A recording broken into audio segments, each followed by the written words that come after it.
Pravoslavnu novu 2020. godinu Zvorničani su dočekali u domovima, kafićima i restoranima u društvu najbližih i prijatelja. Izostao je doček na Gradskom trgu, ali nije u portama sabornih hramova.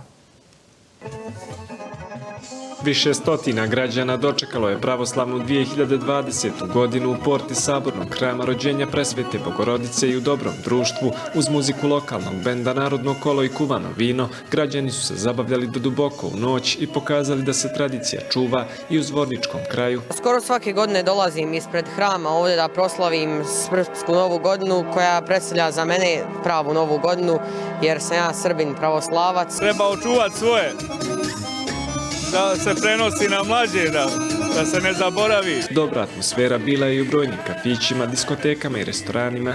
U trenutku kada su se kazaljke poklopile, želja je bilo na pretek. Prethodna godina je bila uspješna, nadam se da će biti i sljedeća, ne bih ništa mijenjala. Čestitam svim pravoslavcima pravoslavnu novu godinu, da im poželim sve najbolje u ovoj novoj godini.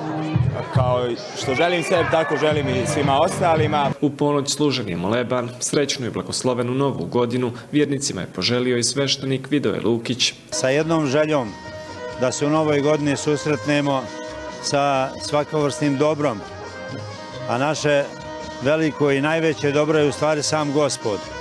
Susret sa Gospodom sam po sebi čini čudo. Novogodišnja noć u Zvorniku protekla je bez incidenata i u slavljeničkom duhu u želji da 2020. godina bude bolja nego što je bila prethodna.